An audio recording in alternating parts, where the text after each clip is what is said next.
Y'all can see the panic on my producer's face. So here's the thing that I do, Miss Abigail. We'll get to you in a moment. Here's the thing I do. I am a troll IRL, as the kids say, which means in real life. Mm-hmm. Okay? Mm-hmm. And what trolls do is I try to poke her until she loses her mind. And then I go, ha ha ha, I got you. You know what You I need mean? help, sir. He I, wants to get divorced. Sir, you need help. You're the it's the problem. line. It's the line. You're Like, the problem. it's teetering right along the lines. That's Listen, where you women feel supporting alive. women supporting women. I don't care what she did. Um, I'm supporting her. she gave a thumbs up in the background, and that is a signal that this will be a very, very long show. All This was right. Welcome to Urban Academia. I'm your host, Jay Zilla, and with me I have the wonderful Abigail B. Please introduce yourself and let us know who are you, what do you do, and frapping why. hello, hello, hello. I am Abigail. I am a board certified psychiatric mental health nurse practitioner.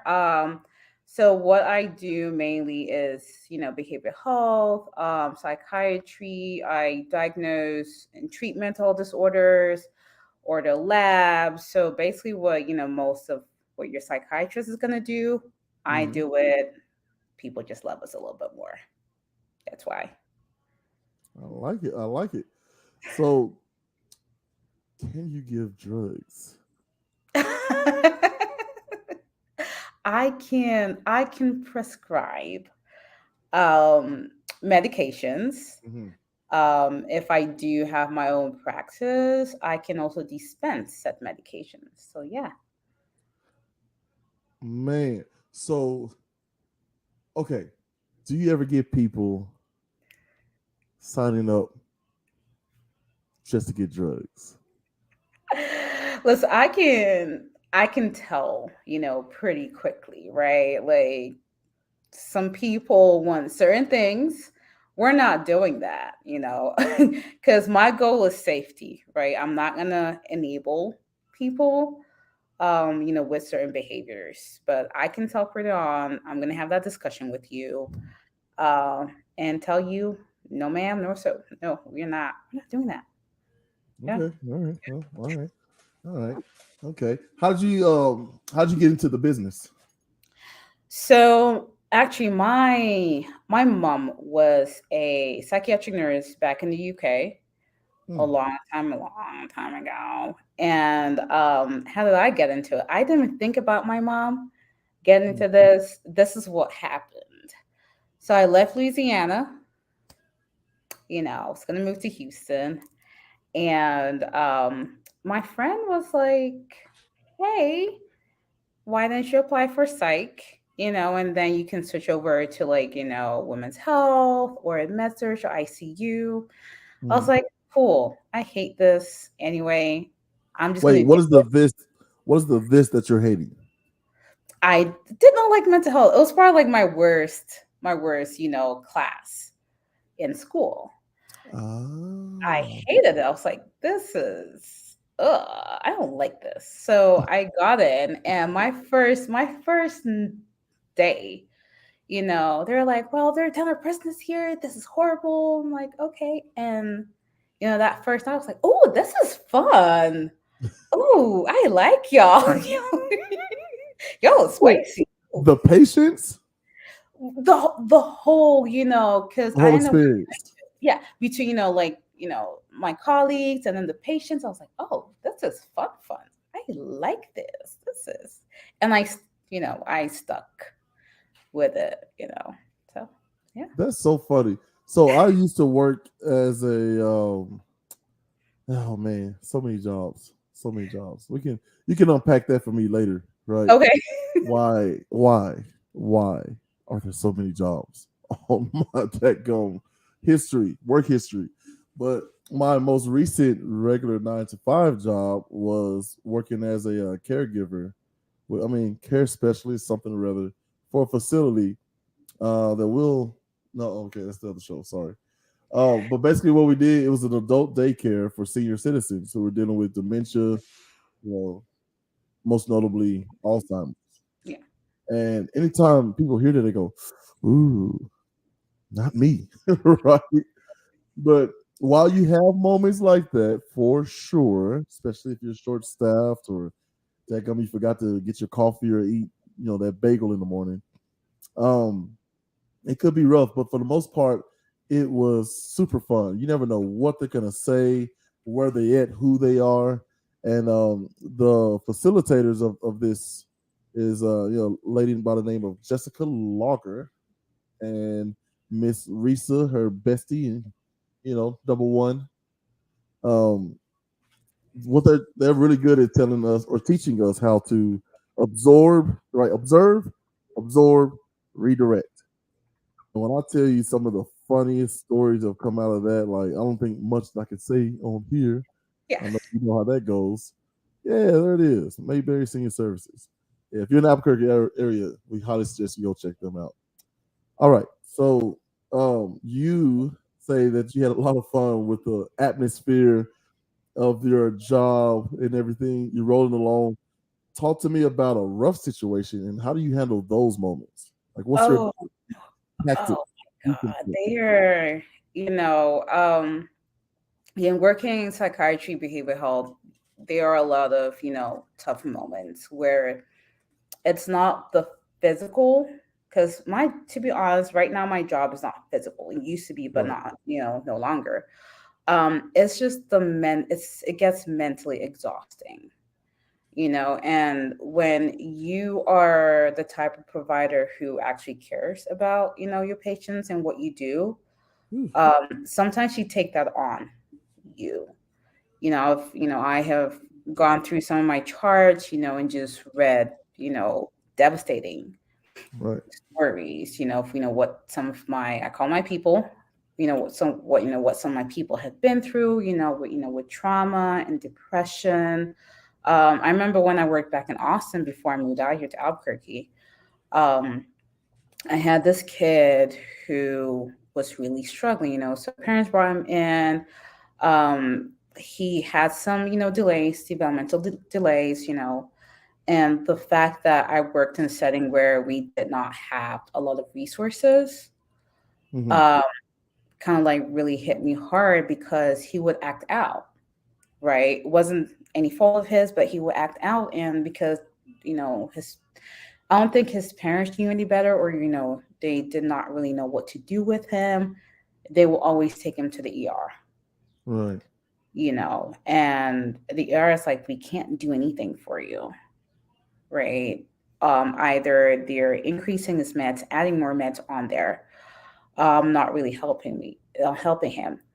And I was like, I'm going to be really honest with you. Like a lot of this, we need a behavioral specialist to kind of help him and work with him versus, either he gets sent to ER or, after that is he gets hospitalized in Mm. an inpatient facility, which, my goal as an outpatient provider is, to keep my patients and clients out of the hospital as much as I can.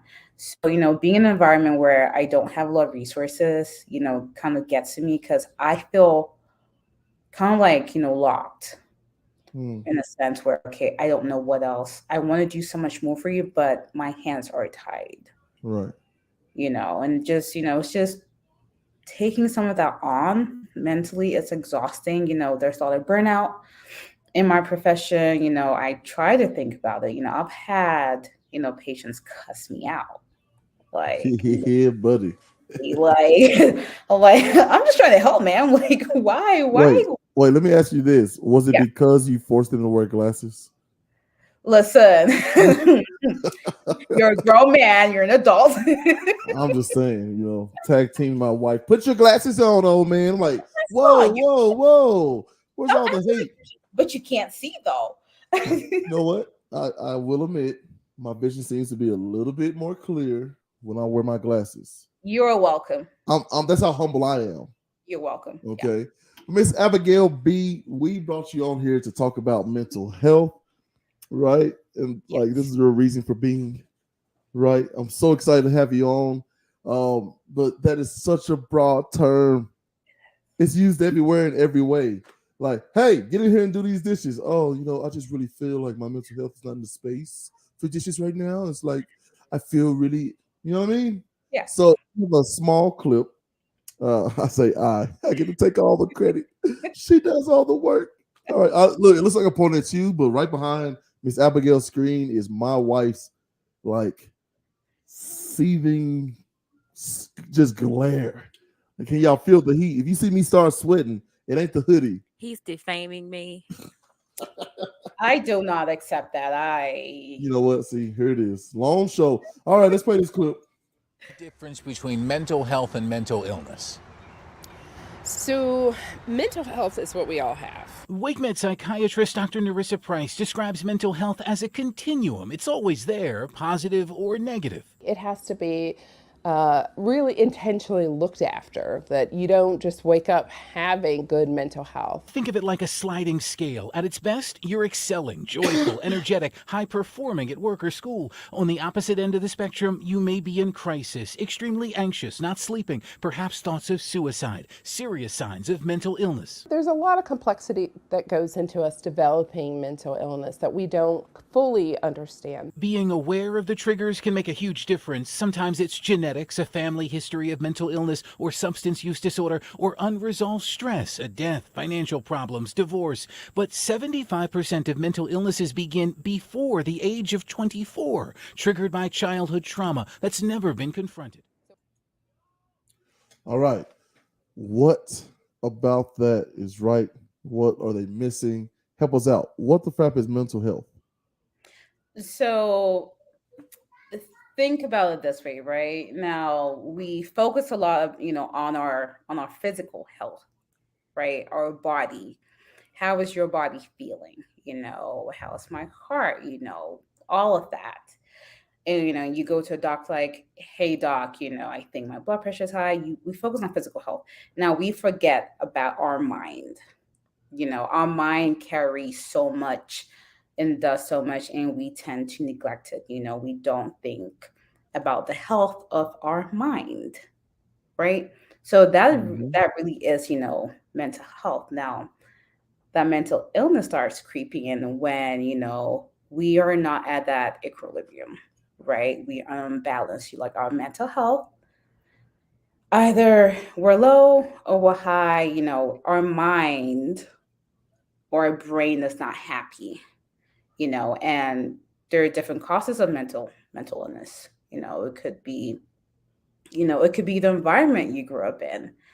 It could be, like financial stressors. It could be genetics. So there are a lot of components that, or risk factors, that we can list that will, and I tell people it's going to throw you, will cause mental illness. And there are a bunch of mental illnesses, a bunch, you know, but yeah, but a lot of that is right. Now, when it comes to mental illness itself, um, I don't know if we're going to talk about this later, but a huge portion of that is the stigma around Mhm. that, and why people, refuse to seek care, um, when they're not feeling their best.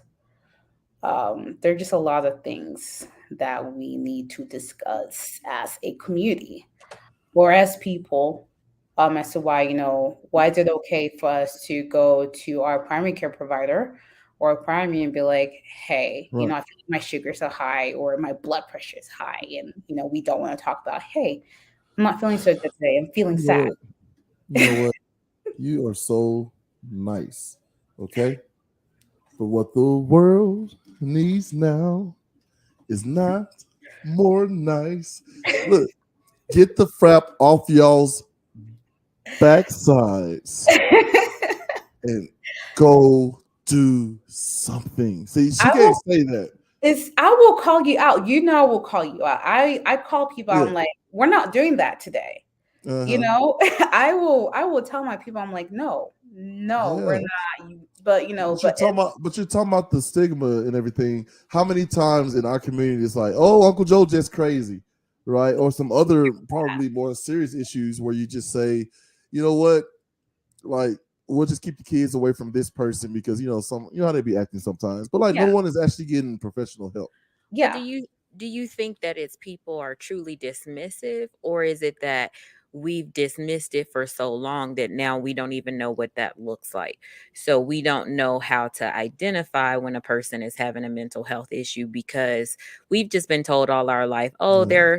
they're throwed off, or, they're just weird, or whatever the case may be. Because I think that's probably something that happens often, is that a person's acting out of character and we just decide, no, that's just who they are, versus something could be wrong. Well, she's so sexy when she asking questions all smart. Like, I know that's probably listen. This is a lawsuit waiting to happen. Like you're gonna read one day, right? Once I'm rich and famous, Jay Zillow from Urban Academia sued by producer for unwanted advances. Listen, y'all need to get a room. Do I need to like step away for a second? Hey, for this, No. Oh, okay. No, never mind. All right, so back to our topic. Yeah, so I think we're dismissed it for so long we don't even recognize it. Because even when I do talk to my patients, sometimes I'm like, I'll ask them like, hey, what's going on? And, they will tell me like, okay, hey, I'm feeling sad, or I just don't have any energy. I don't have any motivation. They will tell me their story. What's going on at that time, and I'll be like, I know what's wrong with you. You have depression. And like, oh, and then I have to further explain what that is, and they're like, oh, it makes sense now, right? So I think, especially in our community, we're so dismissive about it, plus we're not able to truly recognize, what's Right. going on. And I think that's something that we do need to start doing as a community, as providers, just start educating Mm-hmm. people like, hey, this is what you need to look for. Don't dismiss it like, oh, Uncle Joe is just crazy. He be drinking too much, or he, Yeah. yeah. Like this case with this kid in the NBA, Ja Morant. Like, yes, he's flashing a gun in the video, Yeah. but like him flashing a gun in the video is the problem. Like, so if we take the gun out of it, like in between basketball games, up all night at a strip club, where my main man Bomani Jones talks about, like, y'all should know there's something wrong when he's at a strip club and he's the one taking his clothes off.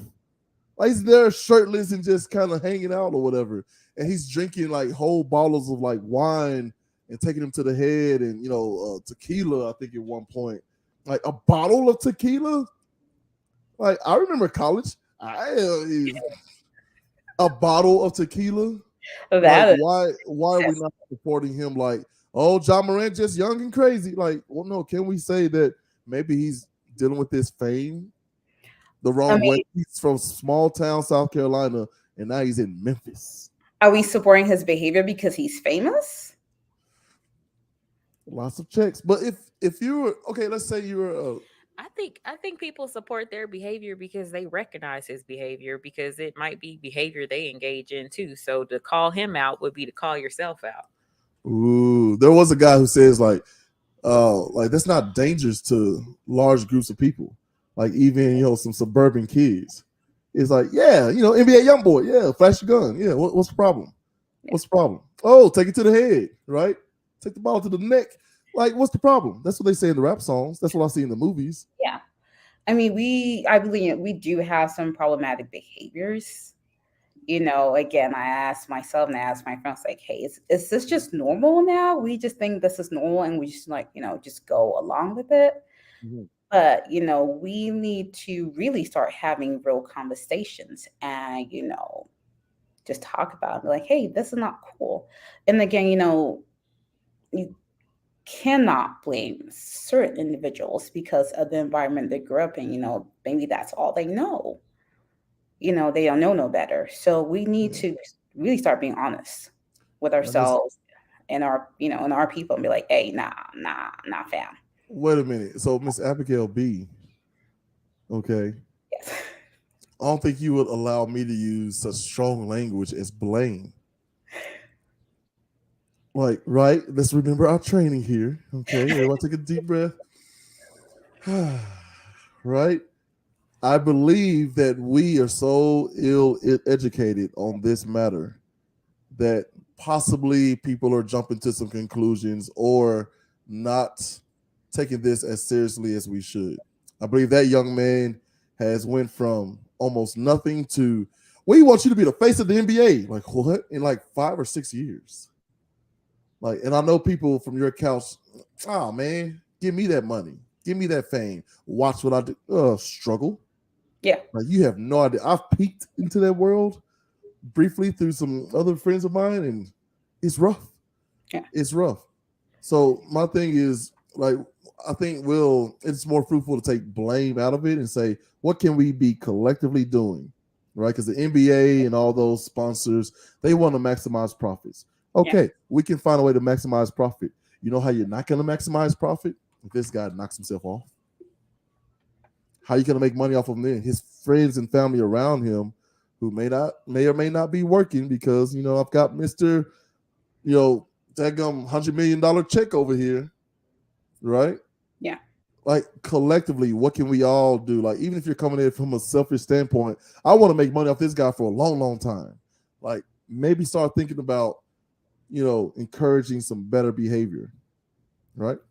But true. I agree that, but I think, that is generally, that is the whole problem with said society that we're living in, because from what I've noticed is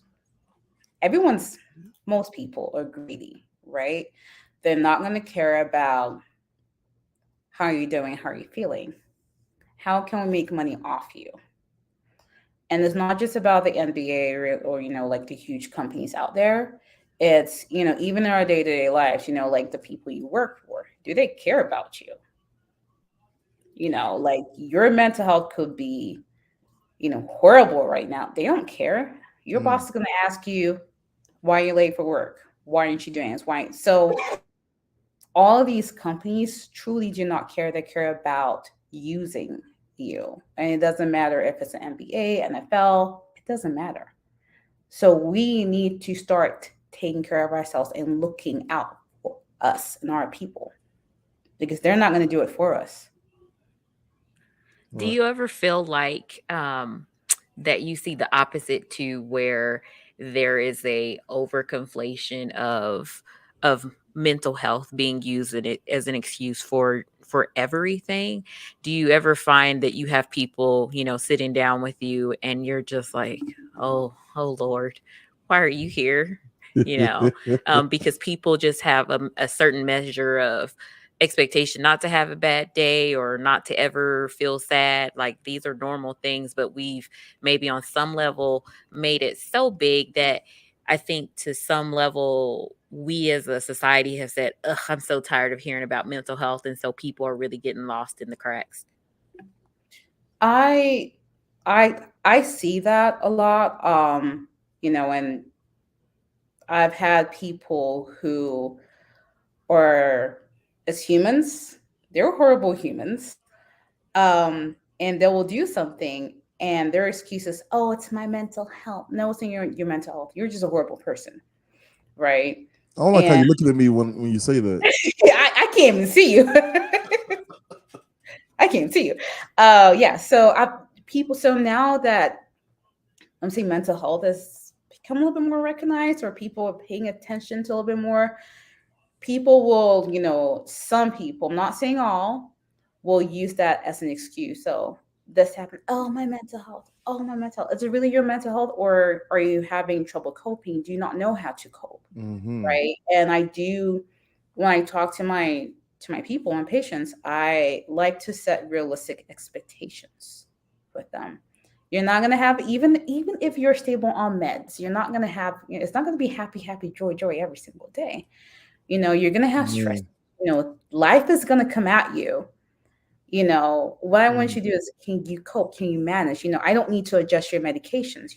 You might not really, and before I even start medications, I make sure that this is, truly mental health disorder, because a lot of our mental health disorders, in order for them to get diagnosed is, to give you an example, just with depression, you can feel sad today, right? That does not mean you're depressed. You can have all these different symptoms. Now the problem kicks in where, it now becomes an issue. You can't function. Once you cannot function, Mm-hmm. then it becomes a problem. If you come to me like, hey, I'm sad, I'm like, okay, cool, great. Okay, the overinflation of terms. Yeah. Louis C.K. has a great bit where he's talking about how he was so upset when someone used the word, I think, amazing, or that's just amazing. He's like, is it amazing? Is it actually amazing?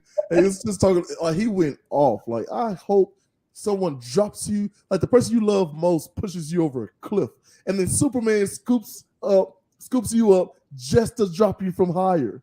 Right? He was upset. Right. He was upset. But like, do you find that there's sometimes an inflation of terms that people just kind of throw them around so much, like, look at this jeans. Oh, I'm so depressed. Like, you know what I mean? They do. Like, how much of that happens? They do, and I had to redirect.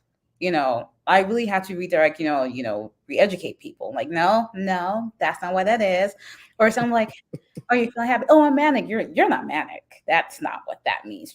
So people just hear about these terms, from the media or like anywhere else they hear it, and they just want to use them, just like throw them out. Oh, I'm depressed. Are you depressed? Right. Or I'm anxious. Or so. Oh, it's cool to now have mental health, right? So we're just gonna Right. feel something and throw out words at people. Oh So my yeah. goodness. That's a perfect segue. We have another clip for us to enjoy. And when we come back, we'll discuss. Teenager in the 1970s, my parents had what were then the normal concerns: binge drinking, drunk driving, teen pregnancy, and smoking, both cigarettes and weed. But the main worries of today's parents about their teenagers, they're of a different sort: anxiety, depression, self-harm, suicide. These troubling statistics predate the pandemic and have only gotten worse since. In 2019, 13% of adolescents reported having a major depressive episode, up 60% from 2007. For people ages 10 to 24, the CDC estimates that suicide rates leapt nearly 60% from 2007 to 2018. And according to the mail-order pharmacy Express Scripts, from 2015 to 2019, prescriptions for antidepressants rose 38% for teenagers, compared with 15% for adults. Wow. So some people are gonna hear that because there's a game. I'm gonna tell a secret. You know what? I don't want her to catch a stray here. Let's go ahead and let's just there we go. We play a game in the Black community. I may get in trouble for this because we ain't supposed to talk about the meetings. We play a game in the Black community that we hear news stories. We go, Black person, white person, right? So like, teen hurts themselves from skateboarding from, dangerous place. I mean, I'm not going to say, I don't want to spoil the fun for you, right? So it's really, you can bring it back now. I think it's safe. I think we're safe. So literally, you hear that stat and you think, oh, white people problems, right? But we have another clip that will hopefully change your mind, and hopefully we'll have a more accurate conversation about this particular problem. No doubt taking a toll on everyone's mental health, but experts are sounding the alarm over an increased rate of depression and suicide among Black youth. New data from California's Department of Public Health shows the suicide rate of Black youth has doubled since 2014. And in 2020, 12 out of every 100,000 Black 18 to 24-year-olds died by suicide. Those numbers are alarming. The U.S. Surgeon General has also warned about the increased risk of depression, anxiety, and stress. A December health advisory notes that during the pandemic, Black youths were more likely than others to lose a parent or caregiver to COVID-19. Numbers, stats. I love statistics. What are your thoughts on this? Because do you agree that it's not a black-white thing, it's a human thing, and here's what we need to all be collectively doing to help?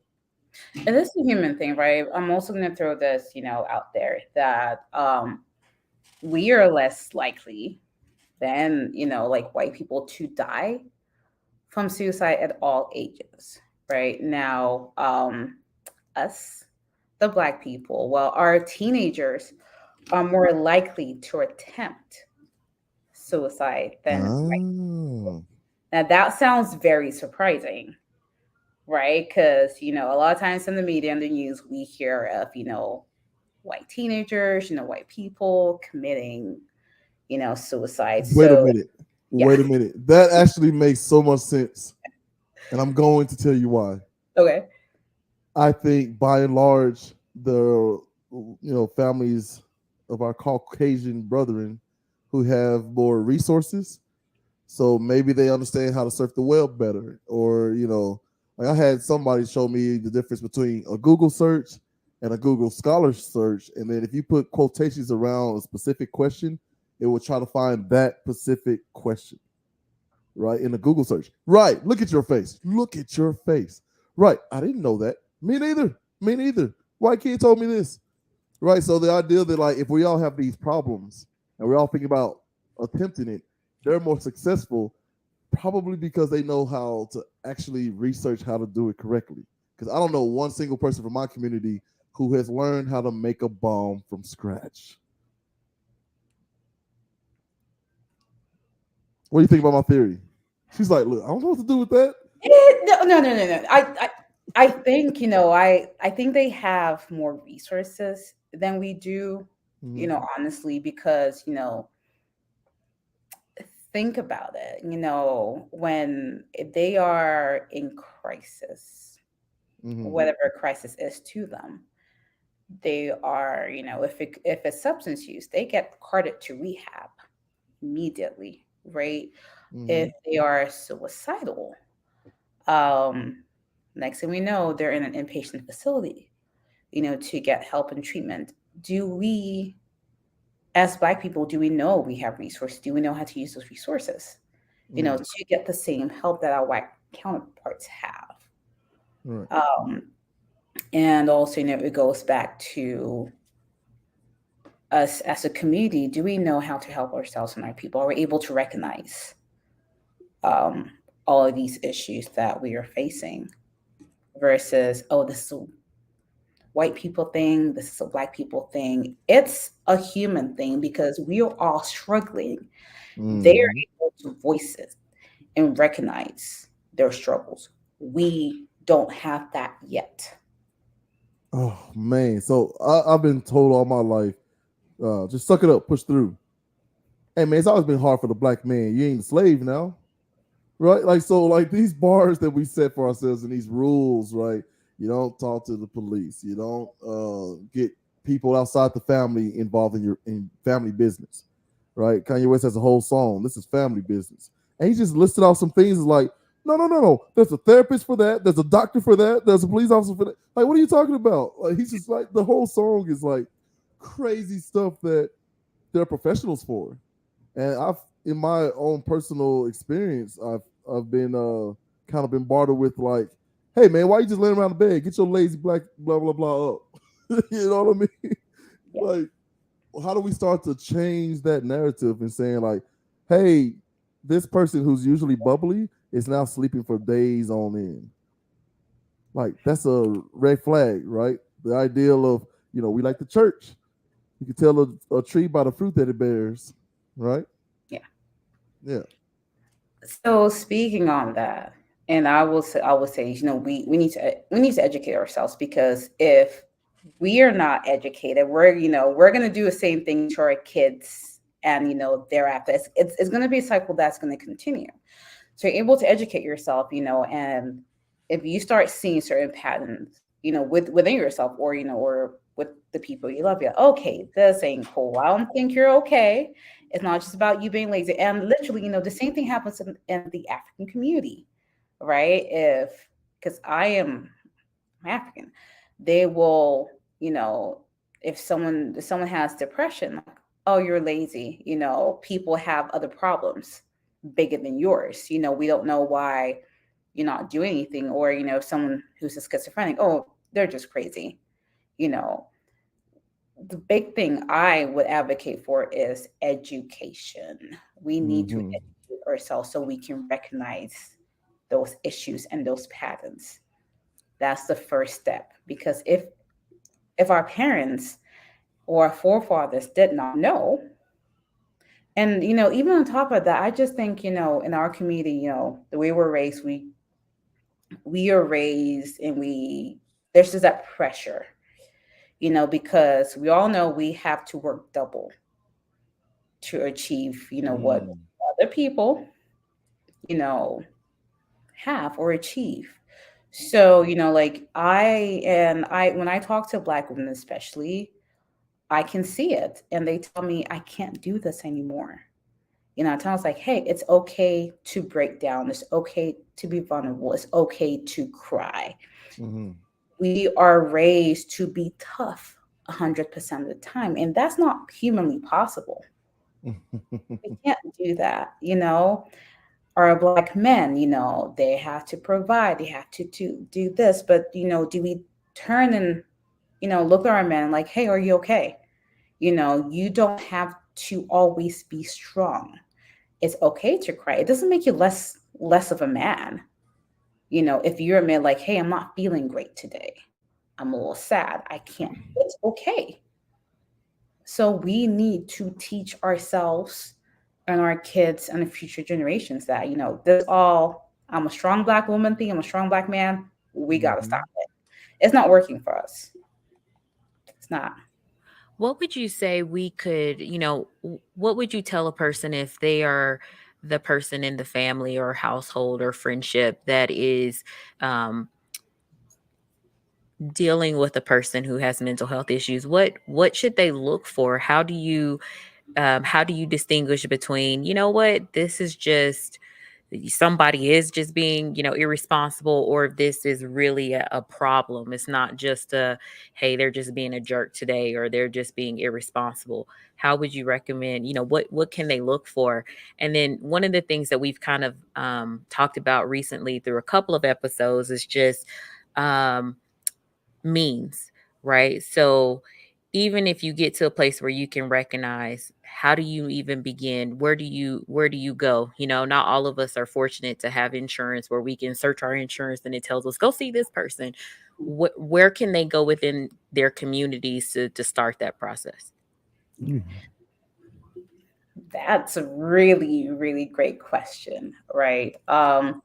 So if you're living with someone who is struggling with mental health or doesn't recognize they're struggling with mental health, um, the two, the main mental health disorder that gets commonly diagnosed is depression, right? But funny enough, in our community, we're more likely to get diagnosed with something like schizophrenia versus a mood disorder, such as depression or bipolar. Why?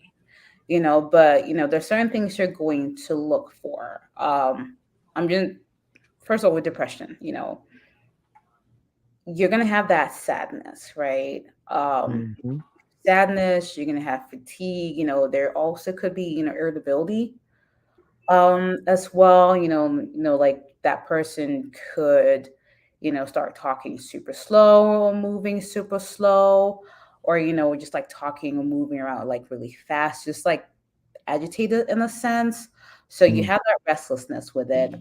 The big one we need to be aware of is suicidal thoughts and ideations. When people start saying, I don't want to be here, or, I wish I went to sleep and I didn't wake up, those are big things we need to pay attention to. It's not just, we just can't ignore things like that. Like, okay, all of a sudden, you or that person, you have trouble concentrating.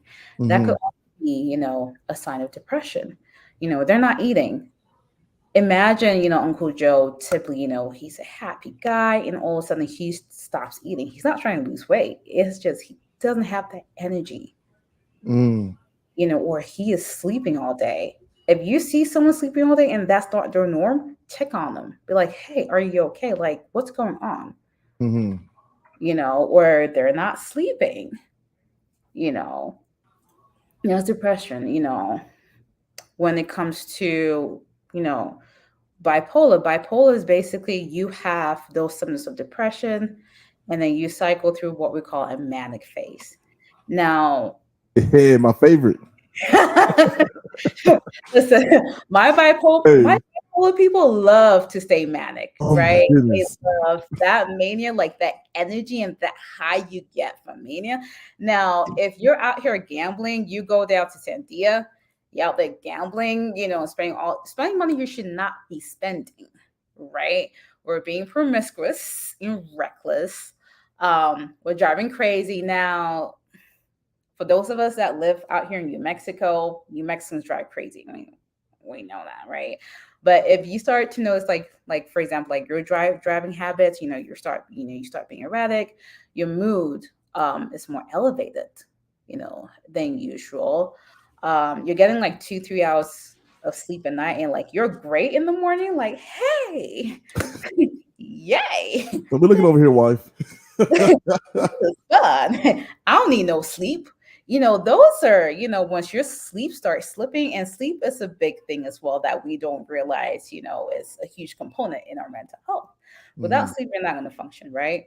So those are things that we need to look for, if we're looking at mania, as well.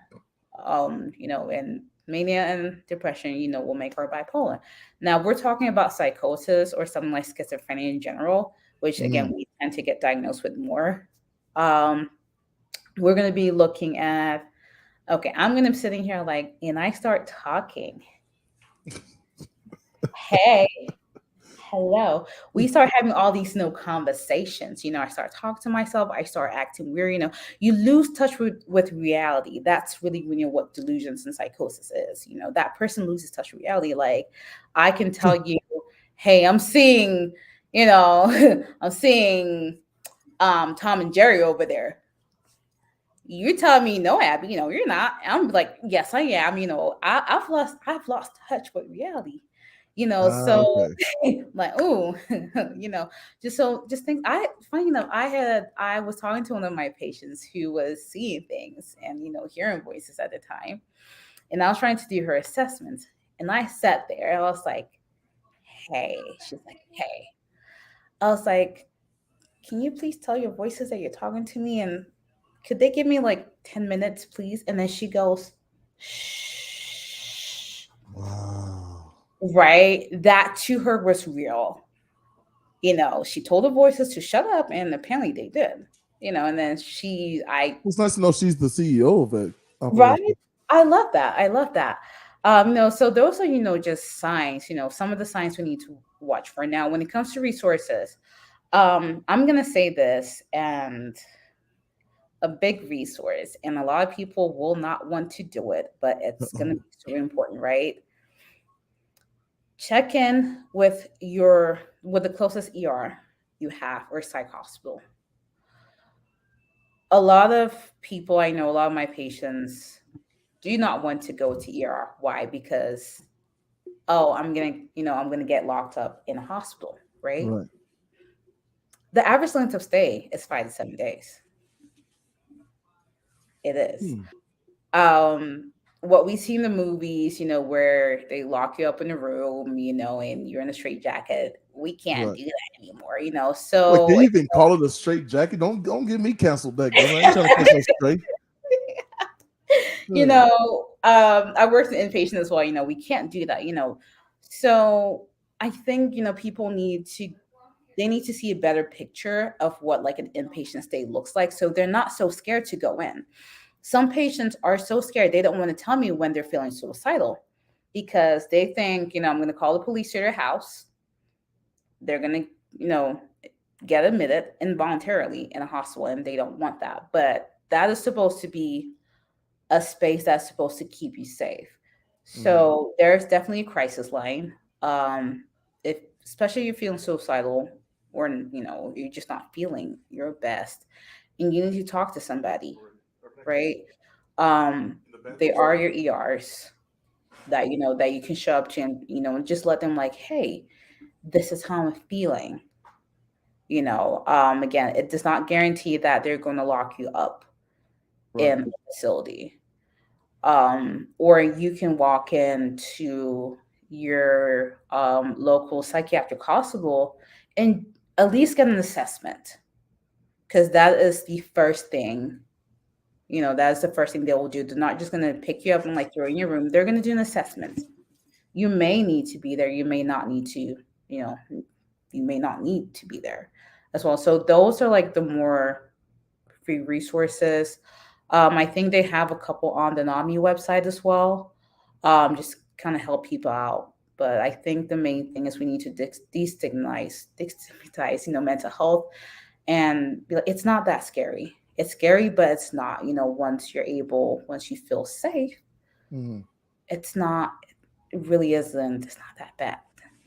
At the end of the day, the name of the game is what? Safety. Safety first. That's it, man. How do you begin the work though of destigmatizing such a? I mean, the PR for for mental health in that way, horrible, right? Horrible. Because I know when we started floating the idea of like, hey man, something's off. What is it, buddy? Right? Like one of the fears was, man, they're gonna tell me I'm crazy and put me like exactly what you said, put me in a padded room. Now that I've got this thing right I have to deal with, which I thought was a forever diagnosis, bipolar 2 syndrome. And just like the initial thing was, it's a thing, right? I can start to attack, I can treat, I can work at, and get out of it, right? It doesn't have to be forever, right? With the proper, medication or the proper, techniques and, exercising and eating right and talking about your feelings and journaling and breathing. Like, there's so many things we could do. Yeah. It just was so comforting, but it's still in the back of my mind of like, man, if I wanted to run for public office, let's say, well, he was diagnosed as this. It's like, yeah, but here's what that means. How many people are going to actually take that seriously, Or how many people are going to be like, bipolar, what? No, man. Yeah. You can't be my dadgum county clerk. What happened to that?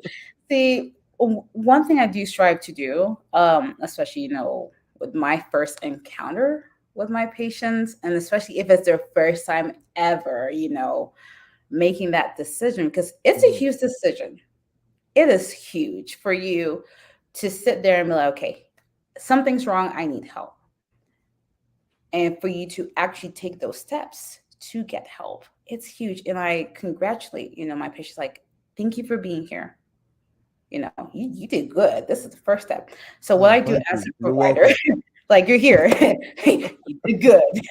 Let's talk. What I try to do, as a provider, like I said, especially, people who this is their first time ever, I don't try to make psychiatry or mental health sound scary. I try to destigmatize, and I tell people, I was like, hey, let's see, this right here, all of this, it's just think about like, that's a dog that its bark is just louder.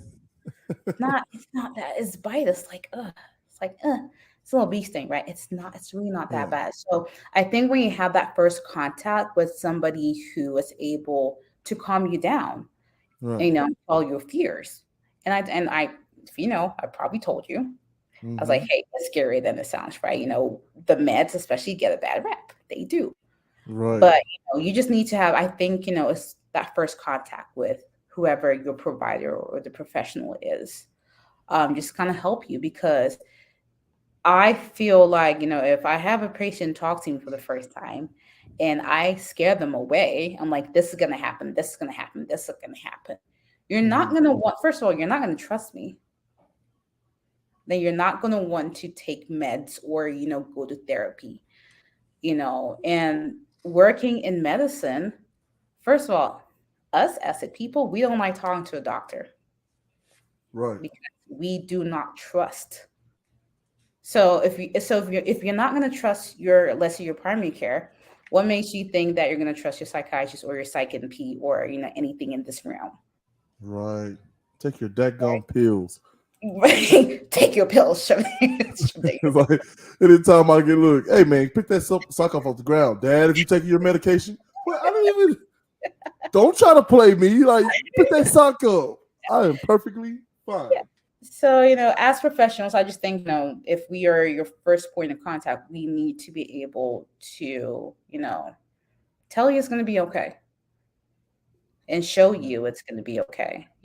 There are tons of medications. And I tell people, you're not going to be my guinea pig, because that's what people are also scared about. Like, oh, you're going to, try me a whole bunch of different meds. You're not my guinea pig. We just need to address all these misconceptions about mental health as providers first, because I don't expect, my patients to do it, because they don't know no better. They're gonna Google and see a lot of really bad things. See, just Man, go it caused one dude big toe to blow up and their stomach to explode. I ain't taking that. Like, wait, hold on now. that. What medication you looking up? No, how dare you? How dare you even offer that to me? We have a question from the audience. It's my wife. So, so when we were preparing for this show today, I was trying to find different, clips for us to play.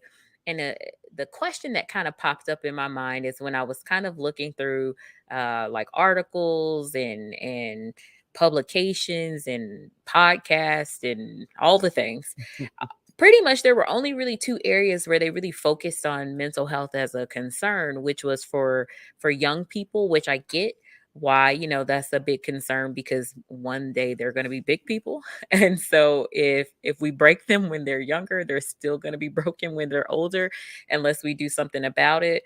And then they focused on mental health issues for the elderly. But there did seem to be kind of a gap in information for just adults. So people who aren't young people, who maybe grew up in a time where these for sure aren't things that you talked about, that it really was the ethos of just pull yourself up and push through all these things. This is normal. What do you say to people out there who are like, I'm 37 and I'm out here looking for resources, or at least something that affirms that I'm not alone, but the picture that's being painted is that nope, it's only young people or it's only the elderly that have these issues, and that this is not a concern if you're a working age adult. Real quick before you educate us. That was a very specific age. I am also 37, sir. Oh, okay. Yeah. See what she did? See what she did there? Well, I will say, leave her alone. You're right. Yes, ma'am. I'm gonna kick him off. Please do. So, as adults, yes, there's a lot of information, about, the tiny humans we bring forth into this world, and Nana and Papa, right? There's no middle ground, unfortunately, for adults. There are tons of resources, we just need to be aware of them, and I know that there are a lot of questionnaires out there, like, hey, do you have depression, anxiety? Or because actually, when I think about that, our adults just now focus more on, our kids and our elderly, and we're not, going and getting help for ourselves, and that's not getting documented, or taking a look at. There's also that question. Now, yeah, we need to go back to resources. And especially, now that a lot of times, there's that sandwich generation where you're not only taking care of your children, you're taking care of mom and dad. You don't have time to recognize and take care of, of your mental health. I see that a lot. I talk to moms and dads, and at the back of my mind, I'm like, I think you need to come talk to me also. Yeah. Come over here. Right this way. Don't worry about Billy. Leave him alone. Come on. You come see me. I can like. Why does this seem like a scene from a movie or a TV show? It's like, here, do something with this little mother. Like, oh, okay, sir. Oh my.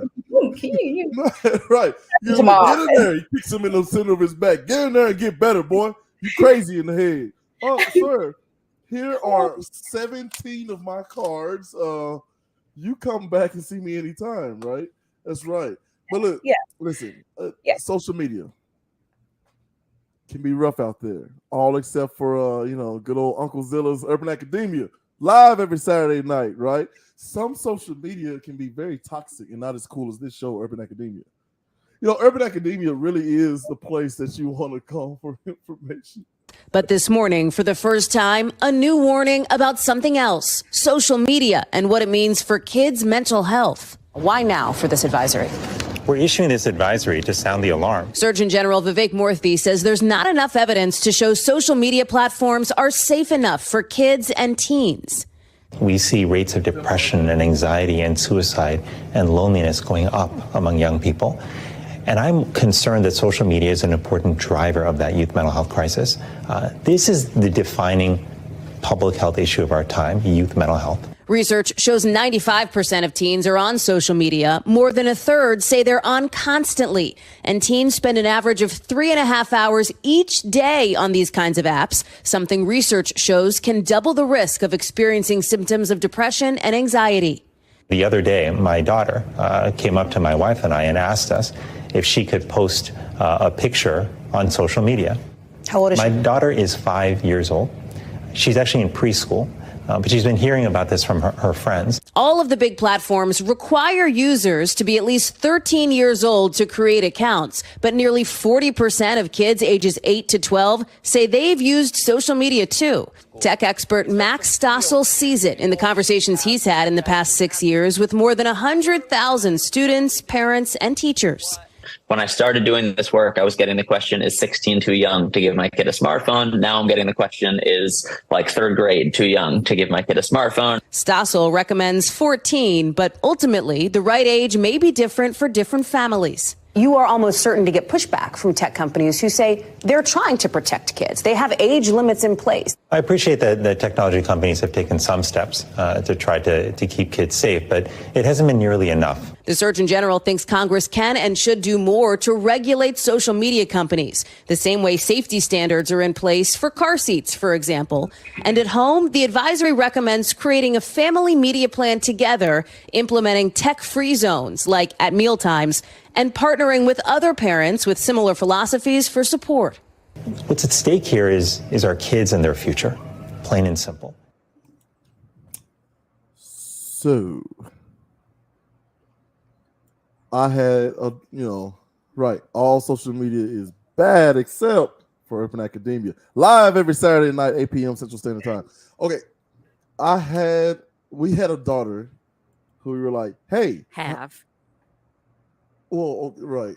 Wow. We just accidentally unalived our tiny human. You know what? Y'all are taking some very large leaps. Ooh. Men, get ready. We're about to get a victory. I get 2 a year.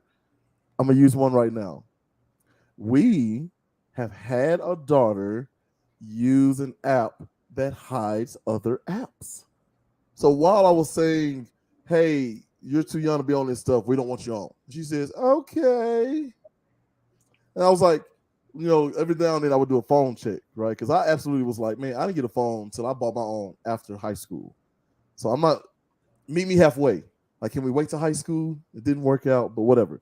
So she's in middle school, and every now and then I would go, phone check, give me your phone. And right in front of her, just scroll. I'm looking through pictures. I'm looking through text messages. That's dadgum right, child.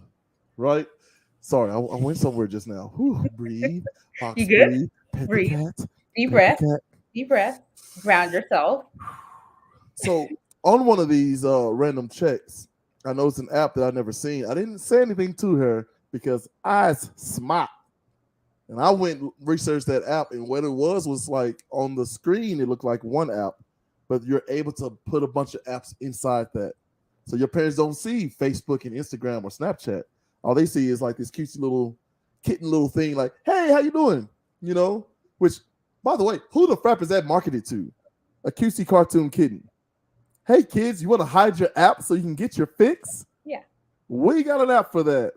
Okay? So how do we even begin the work of keeping up with these people? Like my 4 and 6 year olds, they see what I do, and I can tell they like it because they consume it a lot, right? And oh, we can be on YouTube.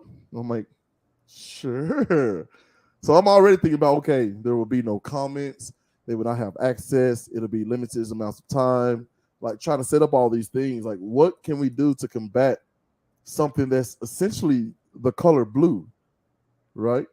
Well, and something that their parents are also addicted to, because they focus it from a kid perspective. But let's be real, those 3 hours and a half that they're on social media, so are their parents. Yeah. They're probably on there with them at the same time. Yep. Liking each other's stuff, Liking each other's posts, like, hey, baby girl. which is okay if it's Urban Academia Live, 8 p.m. Saturdays. Because I'm not a parent, I think you guys do a great job at trying to protect your children, but what you're fighting against is all these big tech companies who create apps and websites, marketed or catered, towards kids who, being a teenager, you think you know everything, they get on, on these apps or websites, do what they do. Apparently there's like a fake Insta or something like that. Oh yeah, there's always a knockoff. There's always like a knockoff version of it, when kids go behind there, they're posting things that they should not be posting. I just think that, tech companies need to honestly do better. They can't keep creating things and, okay, you already created a problem, it's not good for our kids, right? For the kids, because when I used to work child adolescent back in Austin, a whole bunch of them come in there, either cutting themselves, they saw a challenge on social media, or I'm gonna kind of share like a very personal-ish. I got on TikTok like 2021. I was like, oh, I'm gonna do really silly TikToks, right? And I deleted everything off it because it started getting to me. I was like, oh, I'm not pretty enough. All of that, the self-esteem started, declining. That's what social media does to you. Right. And then imagine being an adult, what it does for our kids and our children. They're still growing, they're still learning, they have to go on there, and their friends or celebrities are posting XYZ, and they want to match that because they think it's cool. Again, that's what kids do. We were kids, we did things that we thought were cool because our friends are doing, because they don't know any better. That's just it. We can't change that. It's always going to be like that, but I feel like the government and tech companies need to, do something about it, because the general public or as parents, there's only so much you can do to protect your child, because these kids are going to go to school, talk to their friends, and they're going to figure something out. Oh, yeah. You're not going to know about it. So as much as y'all are trying, you guys' best, those tech companies, those humans, they are working against. What exists in school? We were introduced to this triangle thing, right? At the base of the triangle, the 2 points are parents and teachers, right? At the top of that pyramid are the students. But each of us had, our responsibilities, right? Tech companies definitely have their roles to play, but a lot of that is, algorithms and mathematics and computations, like, how to maximize profits, right? And they think they cover themselves with all of these rules throughout the known and unknown universe and perpetuity and all these terms, right? They kind of cover themselves in that way. What do you say to people who believe the real problem is us? Like, we're the real problem. Because say what you will, if you can't get on there until you're 13 and you're 10 and you're on TikTok constantly, how is this happening? Because I would tell you, we went through that phase in middle school of like, how do you even on Facebook? I have an email, a personal email. How do you have a personal email? Don't need to ask you, like, if you're 18. What do you say? Yeah. Yes. Well, I said, do you say that you're 18? No. I said I was 22. Yeah, exactly. There's no way to, verify ages, when you're signing up, for all these social media, sites and apps. I could tell you I'm 50. You don't know that. You're not going to Well, verify that black that. don't crack for real. It don't, but so imagine what our kids are doing, um even on websites, certain websites, Well, those hey man. websites, you click, Oh, real quick, come on are now. you above 18? Click yes. There was a whole trend where literally kids were getting in trouble at football games, at sporting events, and anywhere they had a band. And I guess they were playing. Like, it took me a while to catch on, right? Because I'm sweet and innocent, you know what I mean? But Pornhub, they would literally play the intro to Pornhub, and all the kids would go, "Oh!" And it took the adults a while to catch on. Like, what's so great about this tune? Pornhub has an intro. No, it's like a little, like it's a little, yeah. It's like a little baseline something already. Yeah, that's what I'm saying. They have a baseline. They have production. They're a company. Listen, it's a $1 billion industry. Yes, like you would know instantly. It's that recognizable. Oh, not my wife. My wife is sweet and innocent. She would never. But I'm saying, like, you be at these school events and then like they play that song and with the little drum riff behind it, and all the kids will go nuts. Ah, he did the thing. And those are like, they're too happy. Let's research this. Yeah. And so they start catching on and start getting on the kids. But like a whole group of toddlers know the Pornhub intro music. Yeah, same thing on TikTok. It was on there on TikTok, and people were like, they had challenges. Like they were like playing around their parents. And they're to see if their parents would recognize it. That's what we are all exposed to, us and our children. That's what our kids are exposed to. I think it's too that added thing that I think that fear, because I think do you want to be that parent who's like, you can't have a phone and you can't be on social media, and your kid goes to school and then they feel excluded because they don't have a phone and they're on social media. I've actually had people say that, like, I gave them a phone because they were coming home discouraged every day. Talk about the psychology behind that.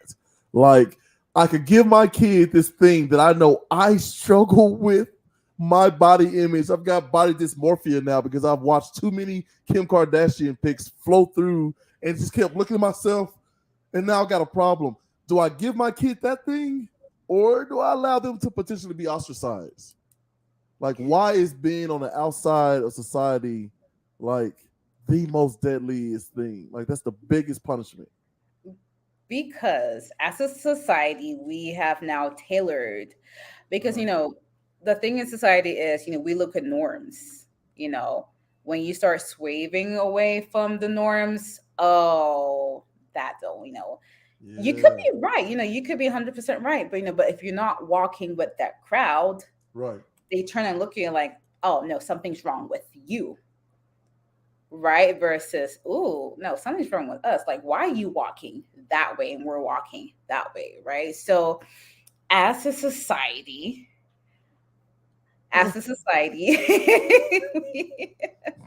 we have somebody from Twitch. Okay, thank you. Sorry, I totally messed up. So they're the comments. A private chat. See, think about it. I gotta check it in the savings. What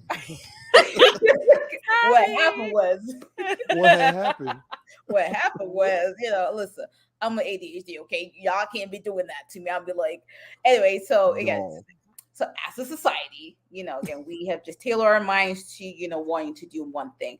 Now, as a parent, you're gonna ask yourself, okay, do I fall into that group, where I give my child set phone or set access, to social media and whatnot, or, and if you leave them out, they're going to go to school and go get bullied. I don't think there's no right or wrong. There really isn't. I just think, it's how, you do what is best for you and your child. Mm-hmm. What you do may not work for somebody else, but I don't think we all need to be giving our tiny humans phones and all of that just because, you feel pressured. This is your child, this is your family, what's best for you. Right. in your home. Yeah. Oh my goodness. Oh my goodness. She do have an ADHD. Like she did not shut out the show at all. But what? Listen. How can people can they find you? Can they get help from you specifically? Can you give that a shout out? Are you allowed to? And then you could go ahead and let people know what one of the best podcasts on the planet are. Listen, first of all, shout out to Urban Academia. Y'all amazing. But where to find me, currently located in Albuquerque. Watch out for me in a couple months. I'm going to be starting my own practice called Selenite Health and Wellness LLC. It is tailored for us, mainly for us. I think it's important, for you to see, Black provider. That's where it starts. So Selenite Health and Wellness is going to be starting in a couple months. I am on Insta. It's pretty empty. Honorary Coconut. Shoot me a DM. And let me know if y'all need anything or have any further questions for me to answer. Absolutely. So listen, I'm gonna filibuster a little bit because you got a little request right there in the private chat. Look at that. Now. Anywho, sailors. Let me reply this private chat. See. All right, you got me doing everything now. Let's. Listen, look. Uncle Donald Trump, right, says that you should see the forehead slap going on. What are we doing? I'm sorry. I'm just putting the info y'all asked. Listen, Uncle DT says. Why are we talking about this man? Why are we talking about this man? Why? Why are we doing that? Let's not. Because I like to think of every human as family. We just have some family members that suck. No. Okay. Absolutely. We have some family members that suck. So as I was saying, Uncle DT, the art of whatever, like the first person to talk loses. So every now and then I throw out a little. Oh, there it is. Ooh. Selenite? Say it again. Selenite Health and Wellness LLC. Selenite Health and Wellness. But sailors, I love the concept of sailors. They can't control the currents. They can't control the winds. We watch anime. One of our favorite anime shows is One Piece, right? And it's not a lot of that looks hard over there. Let me go this way. It's like, well, let's go. It looks like it's hailing. It looks like there's a whirlpool and a daggum giant fish. Let's go, right? Like, how do we get people? Is this going to be one of the positive ripples out there, right? Selenite Health and Wellness LLC, to get people to say, hey, man, it's pretty chaotic out here. Orient yourself, aim at something positive, and just learn the techniques and tactics that will help you navigate these very chaotic, rocky waters.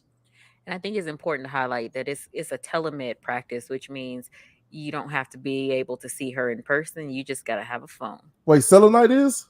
Yeah, it's so I'm gonna tailor my practice. It's gonna be telemed, which means it's gonna be video visits. So you don't need to drive anywhere. My goal is to start with patients in New Mexico, and then branch out to other places. But I want to start taking care of us here in New Mexico. I want us to have a safe space. Let's that stigma we have when it comes to mental health. Come and talk to us about it. We are. Right. I was doing telemed one day back in Austin, and my name is Abigail. And Abigail. My patient thought it was a white girl, right? Abigail, because they're like, you're gonna go talk to Abigail, and he shows up and he's like, oh, you're Black. Does that excitement? Same. I was just like, because how the one that you're going through now? It's like I was like, I need a Black dude. Like I need somebody who can look at me and like, your blackness is not does not frighten me. Your genitalia does not frighten me, sir. We are here to work, and I will wrap you up, right, in a positive way, right. And so first it was like, well, no Black guys are available. And I was like, oh. It was like, oh, well, we have a couple of females. It's like, because y'all scare me. I ain't gonna lie. Like, what can I say? This is supposed to be a safe space where I'm telling my deepest and darkest. Like, I'm Southern, you know. I come from a single parent home. My mom and two sisters. It's like it's hard to just really open up. But I was pleasantly surprised to see your profile as I was, getting told what to do. First of all, the tone, I should have known. Like, hey, you need to come see me. You need to come do this. It's like, why does this feel so familiar? Maybe Abigail has some black friends, and then it's you. It's like, hey, like, especially in New Mexico, y'all. We are so low on the totem pole as far as demographics. It's laughable. But I'm gonna let you go eventually. One last clip, and I promise. Sure. No, not a last clip. I'm being waved off. Thanks for coming. Well, thanks for having me. Any other questions, anything, y'all let me know. I'll be more than happy to answer it. Yeah. Sorry. Look, I am being a poor producee, I guess. What you call it? So yeah, thank you so much for joining us. Go ahead, hang out in the back room. Do not leave. Do not leave. Do not leave. You're gonna be off the, out of the lights, but you're still gonna be here. Do not leave. Okay. Cool. Sounds good. All right. So, the color blue. Somewhere along the lines, someone decided, some company, because of a shortage of blankets, they were trying to get rid of some colored blankets because all the babies like these white blankets because it's pristine and pure and all the things. And so he says, "What are we gonna do with all these blankets?" He's like, "Well, what do we got left?" Well, we have pink and we have blue. Okay, here it is. We'll say that blue is for boys and pink is for girls. And so now when you see a little baby in blue, whether you admit it or not, you dadgum think, boy. Okay? Primarily. So there are some things that have just seeped into our society that just is. So when you hear me reference, I want to be the color blue.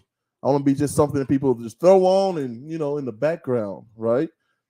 I think the stigma of mental health in the Black and brown community has become the color blue. Okay? What is that? What the fuck does that mean? I have no idea what you're saying. We're closing out the show, sir. And we have one final clip to show to the people before we get out of here. Oh, gotcha. Thank you, producer. So yeah, so that stigma is becoming the color blue. We just as Black and brown people believe, Uncle Joe, poor Uncle Joe is caught so many strays.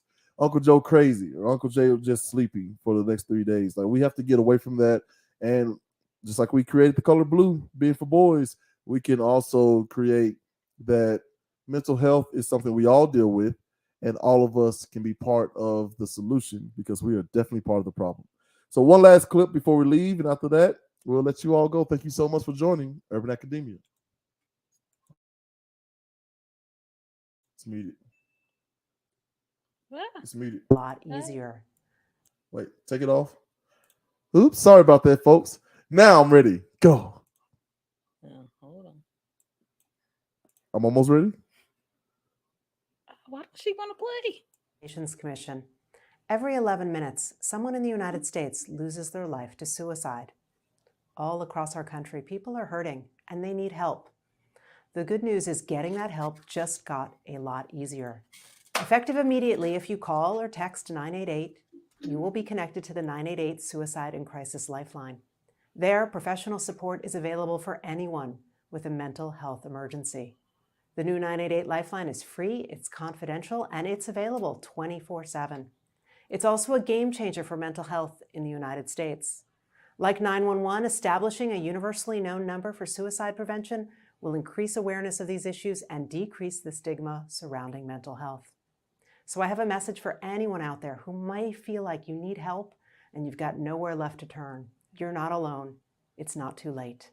Dial 988.